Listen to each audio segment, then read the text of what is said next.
Is it all good YouTube? It is. Mint! Oh, welcome to Great Wall Fitness. Now you've seen the title, haven't you, Sue? What's the title, Sue? I don't know, what's the title? The title is, we're in the grip shed with the god of grip, Tom. Yeah. Now, there's not going to be much talking, it's just going to be lifting.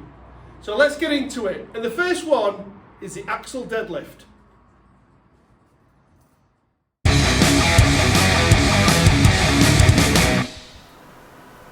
Now, I'm so glad I did that intro at the end of the training session, because did you see the look on Tom's face? Yes, I did. It was like, oh my God. What the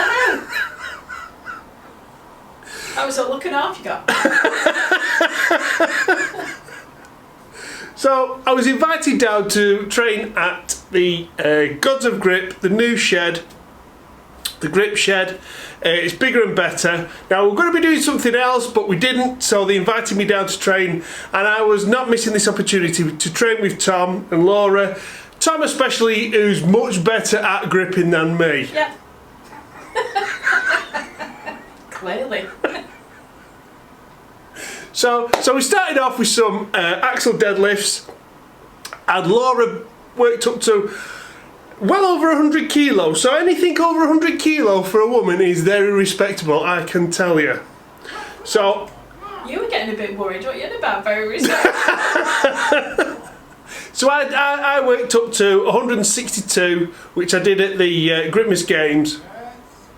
I did fancy pulling 172. Now that week, I'm going to give an excuse. As usual. That week, I'd pulled 166. Now I deadlift, or axle bar deadlift, about once every 8 or 9 days. So I was well under training it again. But I gave it a go.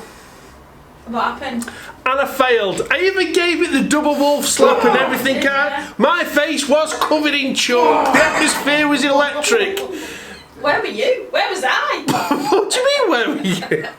But I failed it. And then Tom came along and lifted it like it was like nothing. Yep. But then Tom does do sumo, and I'm going to throw it out there to everybody, and Laura said herself, is sumo cheating? Easy.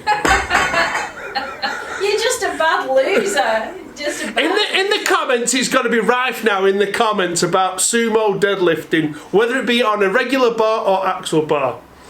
So the next exercise, I pulled out. Sorry. I pulled out my bag of tricks. Now, if you can see in the far right, that's my sort of DIY jammer arms. So I noticed that Tom had a rogue rack, a 3x3 rack with a straight bar at the top, and I wondered if it would work on that. And by golly, did it work?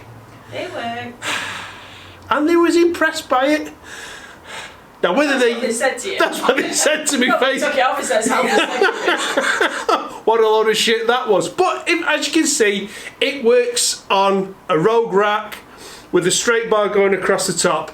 The lifting sling itself is 4 meters long, so about 13 feet in old money.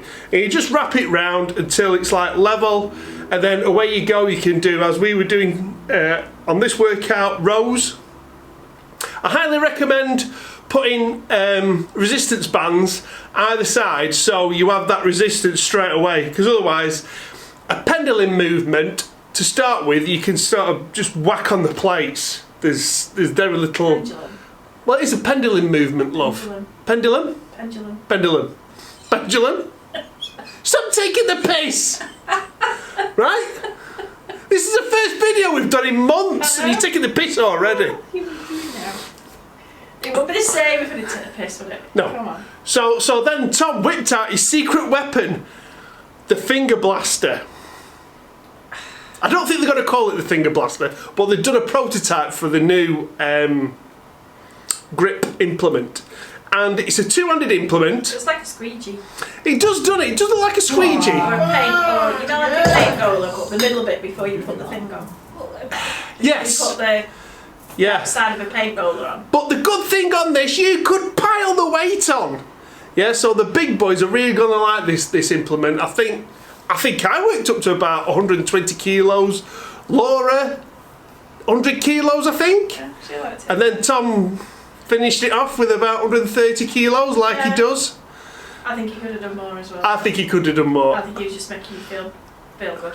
Feel good. Yeah. So I'm gonna leave you with this. So I didn't know a jot about grip training. I knew a little bit about grip training. Obviously, you do your hanging from the straight bar and holding your regular bar with 100 kilos on for however many seconds you want to hold on to it. That's probably how far most people go. But then when you start getting into actual bars and the actual rolling handle and all that, you will get... what's the word for it, Sue? Addicted. Addicted, yeah. And it's completely revived my training, completely. And I'm going to say this quote from Rocky IV. Oh, God. By Apollo Creed himself. Now he says, without some war, without some fight, the warrior may be dead. What? I think you just made that up. I don't remember that being in Rocky IV. It is! Where? It's before the fight, before he dies. I don't believe that. I don't remember that quote. But that completely rings true with me now. The fighting the warrior is back. So this year, yeah, I'm going for a double bodyweight axle lift. So I've got to get down to around 90-ish kilos for... Why? Why not do it now? to do it now, love, I'll break the world record. So we've got to get down in weight, and I've not been really thinking about dropping weight at all until I saw... Stood on the scales after Until I Christmas. saw the scales after Christmas. And I thought, it's time to lose some weight, fatty, and... And then you bring home another tub of Quality Street. There's always room for more Quality Street. So on that note, look out for the big fella trimming down and getting that double axle deadlift. We're looking for about 180 kilos ish. So the body weight's got to be around 90 kilos ish. So on that note, don't forget to like, subscribe, share. What else, babe? Leave a comment. Leave a comment and we'll catch you next time.